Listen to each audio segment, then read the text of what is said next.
It's a story of crime boss who's hiding a monster inside him. Even his own crew lives in constant fear, never knowing when he might turn on them. Welcome to another recap. The story starts from a crime boss named Abai. Abai has a small family. Whenever he's at home, he forgets his life as a gangster. His daughter wakes him up in the morning, and his wife clearly loves him a lot. In the kitchen, Abai sips his coffee and praises it, saying everyone who drinks it praises him. His wife playfully retorts that they all lie and there's nothing special about his coffee. Their conversation continues. Then, Abi's daughter says she wants to go to Grandma's house with her mom today. Both need his permission. Abai agrees. I don't have a problem if you want to spend the night there, but I have only one condition. He tells his daughter she must finish her homework first. Once her homework is done, she can do whatever she wants. Both his wife and daughter are happy. Abai then says his driver is waiting and he has to leave early. After he leaves, his wife notices that Abai has forgotten his medication. Abai suffers from bipolar disorder and needs to take his medicine regularly, but he hasn't been taking it for a while. As Abai steps outside, he sees his personal driver, Cain. He hands Cain a cup of coffee and waits for Cain to drink it and tell him how it is. But Cain says nothing. Abai prompts him, "How's the coffee?" Cain finally replies, "It's very good. After drinking it, it doesn't feel like instant coffee at all. It's absolutely delicious." Abai is pleased by the praise. They both get into the car, ready to leave, unaware that the police are following them. As they drive, Cain soon points out a police car behind them. Abai asks, "How do you know it's a police car?" Cain explains, "I've been driving for a long time and I can tell by the way someone drives what they're up to. They're the police." Abai tells him, "Then show your cunningness. Get rid of them as soon as possible." Cain displays his skills and after a while, he loses the police car in traffic. Cain then asks, "Where are we going?" Abai replies, "We have a meeting with Frankie today. We need to talk to him. We had an agreement that he would take care of the south area, and I would take care of my area. But he's been violating the rules recently, trying to enter my territory repeatedly, which has caused a lot of problems. I have to fix everything today." After saying this, Abai calls a man named Richard, who works for various gangsters, specifically handling money laundering. A little while ago, Abai had given Richard some money. As soon as Richard sees Abai calling him, he cuts the call. Seeing this, Abai gets very angry. A while later, Abai stops the car and meets another man. He gives him an envelope and tells him a flat number and a specific time, 3 o'clock, to deliver the envelope to that flat. The man understands and takes the envelope. Then we see Cain practicing boxing. Everyone who meets Cain says they've never met a more violent man. Cain is full of raw aggression. Cain makes his living as a hitman. He finds his target, then completes his job for money. Even today, he is quickly completing his training. On his way, he spots a shop and goes inside to get some drinks. But as he turns around, he sees 2 boys staring at him strangely. They look like they want to fight. Cain becomes furious internally, thinking about how mercilessly he will beat them. But he doesn't. He sees 2 policemen nearby and doesn't want any trouble. So he calmly leaves.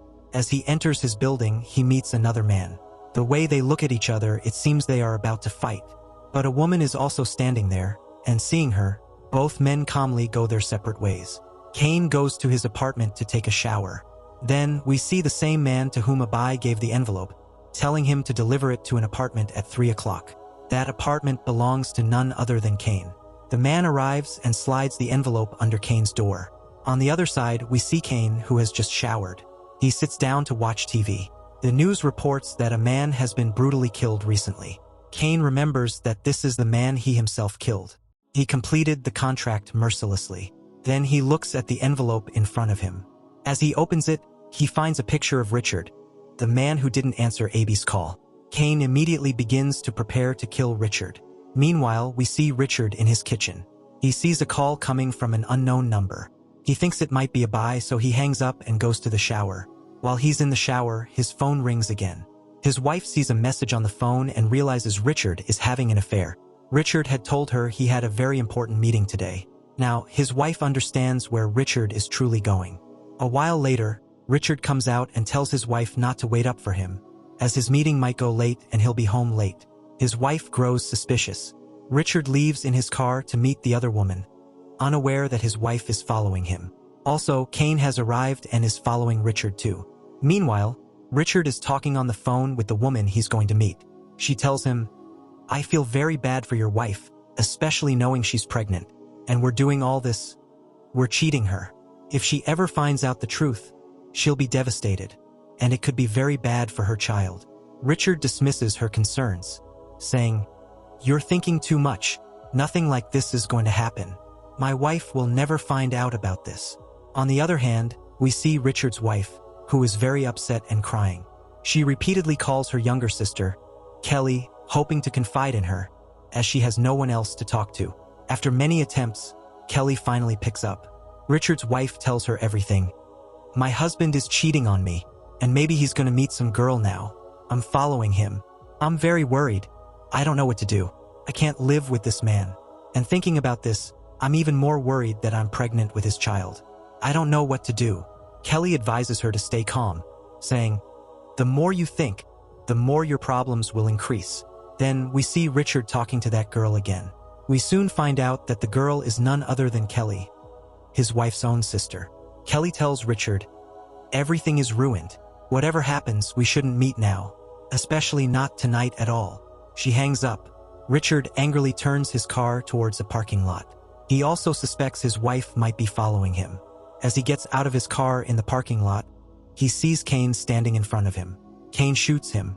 Richard understands he's about to die. Just as Cain presses the trigger, Richard bats his hand, and the bullet goes straight and hits Richard's wife. None of them knew Richard's wife had arrived and was standing next to him. Seeing this, Cain becomes furious. He didn't want to kill any innocent woman. He fires 2 or 3 more bullets, then runs away. As he leaves, he immediately calls Abai to tell him what a big blunder he's made. But Abi's wife answers, saying he's not home right now.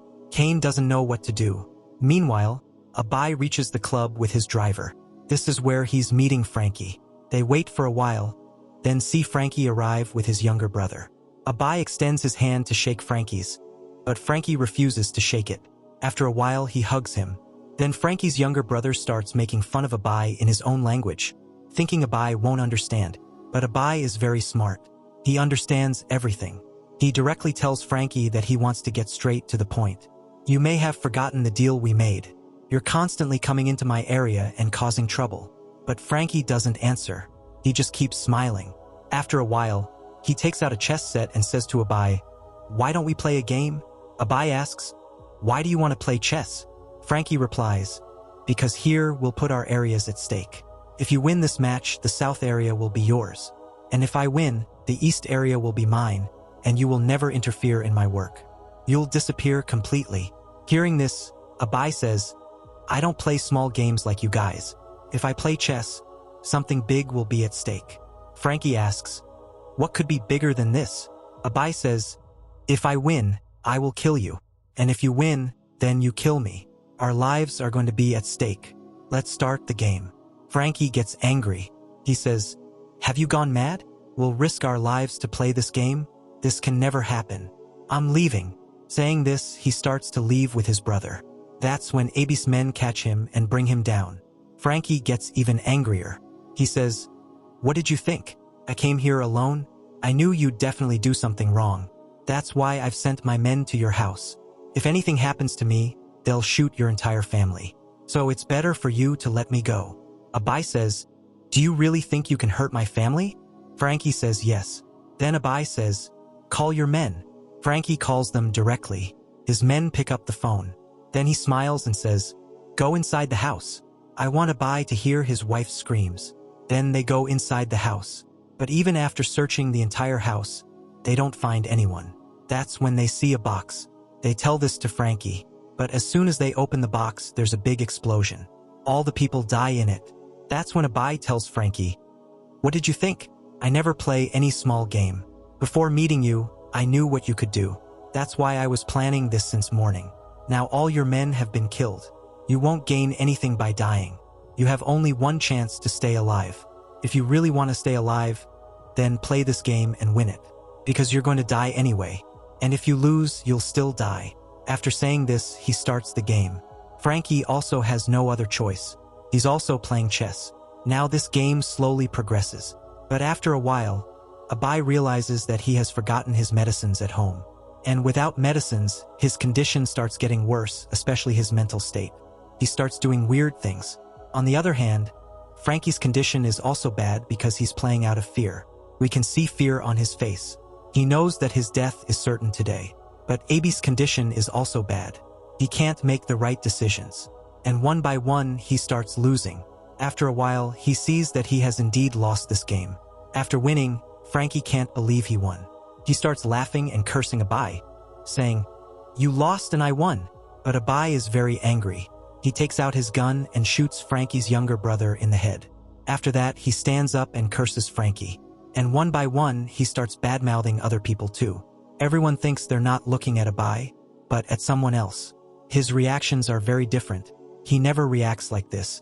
He screams and asks his right-hand man how many people he has killed. Then his right-hand man gets scared too, and while screaming, he says that he has killed a lot of people. They haven't even counted them. After hearing this, Abai shoots him in the neck. Then other people outside get angry and start taking out their guns. He starts killing everyone one by one. Cain is standing there. His condition is getting worse. He has understood that Abai is very difficult to control. He's getting out of control. Then suddenly, we see another Cain. He comes here. He becomes violent as soon as he arrives. This Cain is very violent, as always. And the driver Cain is watching all these things. He immediately puts the gun in Frankie's mouth and tells him to apologize. But Frankie can't say anything. He presses the trigger and kills Frankie too. Now only the violent Cain and the driver Cain are left. The violent Cain goes to the driver Cain and tells him to pick up the gun. When he doesn't pick up the gun, the violent Cain beats the driver. And after beating him, he gives him the gun. The driver Cain stands with the gun. The violent Cain tells the driver that after counting to 3, he will have to shoot. "If you don't shoot, I will shoot." Now the driver's condition is getting worse. Then we find out the real truth here. The violent Cain is none other than Abai. Abai has multiple personality disorder. Abai is completely calm, but when he has to kill someone, the Cain personality overpowers him. And he has been doing this for a long time. He thinks Cain lives in that flat, whereas he himself lives in the same flat and transforms into Cain after 3 o'clock every day. But these personalities never clashed because Abai always took his medicines on time. But today, he didn't take his medicines. That's why the Cain personality has taken over Abai for the first time. Now Cain is leading his body, not Abai. And the driver is unable to understand what to do. He had only seen Abai for so long. But in the last few days, he has understood that Abai is out of his control. He can do anything. He will kill anyone. And now Abai has put a gun on the driver Cain. The driver Cain understands that if he doesn't shoot, Abai will kill him. As soon as Abai counts to 3, the driver Cain shoots. And the bullet goes straight to Abi's head. And he falls down. Then the driver Cain breathes a sigh of relief. And this film ends here.